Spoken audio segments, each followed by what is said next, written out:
And what you're hearing and what you're seeing reports of at least 6 dead, 9 injured. That count could be higher, and that this was a deliberate act where a lot of the killed were killed when the driver jumped the bike path and ran over them, killed them, and then brandished what appeared to be live weapons, but they might have been fake weapons. He was shot, screams Allah Akbar.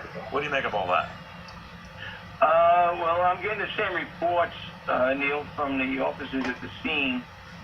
He jumped out of the vehicle, yelled Allah Akbar, fired into a crowd of people. I'm also getting confirmation of at least 6 people dead right now. I think it's too early to eliminate any possibility of what this may be. I'm kind of taken back that the mayor is saying and the NYPD is saying it's not terrorism and this was a truck dispute. You know, this has all the makings of terrorism. It's very early on.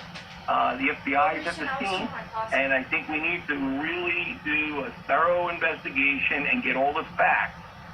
We also have a Halloween parade tonight, and the NYPD is prepared for that. So this could be one event that leads to another event. And I think that right now there's so much taking place that we need to start to digest all this information and learn who this individual is and look into his background to see where this is really going.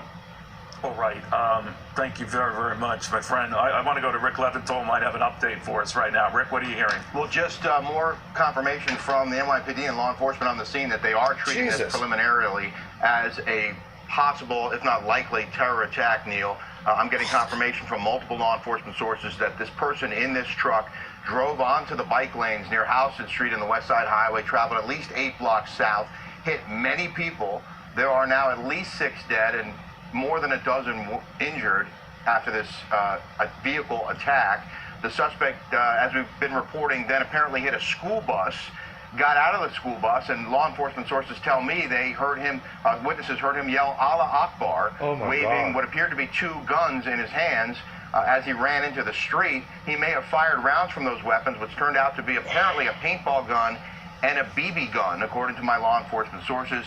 Police on the scene, seeing him with weapons in his hands, shot him twice.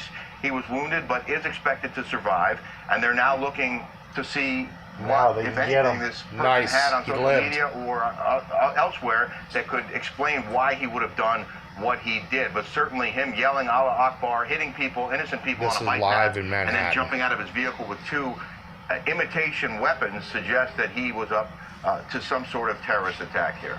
You know, Rick, with the New York City mayor saying the situation is contained, by that I think it seems to be saying that with the shooter, driver, whatever, apprehended, there doesn't appear to be a threat of an additional assailant. Is that what you're hearing? Well, all we know of is this one person. It appears to be a lone wolf attack at this point, but as we've seen in the past, often these guys work in teams. They have cells. Whether or not he was part of one, we don't know. It still hasn't been confirmed as terrorism, but it certainly appears to be that. And if he was working with other people, if there are other people who might be involved, then there's sufficient concern that on this very busy day and busy night ahead in New York City, that there would be concerns about what might be ahead.